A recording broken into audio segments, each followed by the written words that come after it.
नमस्कार दर्शक बंधु ओडिया फूड रे आपनको स्वागत। आज मु आपनको बंधा कोबी भजा बनवा शिखेबी।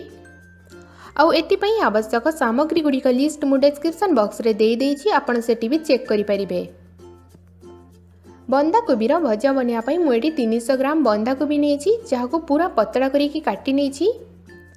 गोटे मीडियम साइज रा आडू नेबे, याकू भी लंबा और पतला शेप रे काटिबे। गोटे कप फ्रेश ग्रीन मटर, 4-5 किलो रसुण को मु छेची नहीं, 2-3टा सुखिला लंका नेबे, हाफ चामच सोरिष, हाफ चामच जीरा, हळदी गुंड 1/3 छोट चामच, धनिया गुंड हाफ छोट चामच, सुखिला लंका गुंड स्वाद अनुसार, लुण स्वाद अनुसार, आ रिफाइंड तेल दरकार गोटे बड़ चामच। तो प्रथमे गोटे पैन नेबे और सेतिरे गोटे बड़ चामच तेल पकेबे।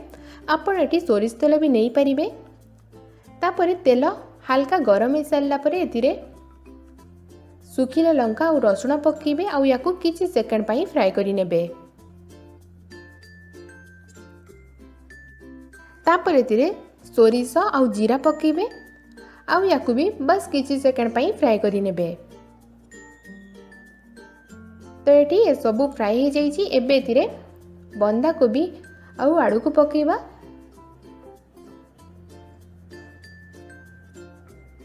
तापर एतिरे ग्रीन मटर भी ऐड कर देबे। एबे सब को मिक्स करके लो मीडियम फ्लेम रे मैक्सिमम 2-3 मिनिट पर्यंत भाजी नेबे, जहा द्वारा बंधा कोबी सीझी सारला पर यार पीसेस गुड़िक भांगिबो नाही। तो ये भल से फ्राई हो जाइए। एबे एतिरे मसला मिक्स करिबा। तो हाफ छोट चामच धनिया गुंड, 1/3 छोट चामच हळदी गुंड, स्वाद अनुसार सुखिला लंका गुंड और स्वाद अनुसार लुण ऐड कर देबे। मसला ऐड कला पर याको मिक्स करि नेबे।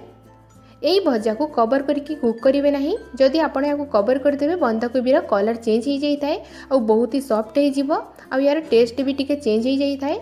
से क्रिस्पी रखापी या कवर करके कुक करेंगे नहीं। या लो मीडियम फ्लेम रे बस एमती मिक्स करके आलू और बंधा कोबी को सीझा जाए या कुक करेंगे। या मैक्सिमम सीझारे 7-8 मिनिट समय लगी थाए।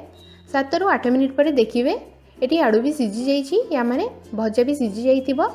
एबे गैस फ्लेम को हाई कर देबे और हाई फ्लेम रे याको आधा मिनिट पई एमती टिके मिक्स करके फ्राई करि नेबे। तो आधा मिनिट पर देखिबा भजा टिके क्रिस्पी हो जाइथिबो। तो ये हमर फाइनली भजा रेडी हो जाइछि। तो गैस को ऑफ करके याको सर्व करिया पई बाहर करि नेबे। तो ये हमर टेस्टी बंधा कोबी भजा रेडी हो जाइछि सर्व करिया पई। आपण याको रोटी परोटा सहित साइड डिश हिसाब रे खाई परिबे। ए खाइबा को बहुत ही टेस्टी लगी थाए और बहुत ही कम समय रे और बहुत ही कम मसला रे रेडी हो जाई थाए। तो आपण भी यही प्रोसेस रे बंधा कोबी भजा बनातु और केमिति लागुची निज एक्सपीरियंस मो सहित कमेंट करिकि शेयर करंतु। जदि आपनको मोर ए रेसिपीटा भल लागिथिबो तेबे आपण मोर ए वीडियो को लाइक करिवे, शेयर करिवे और मोर ए चैनल को सब्सक्राइब करबा को जमारू भूलिबे नहीं।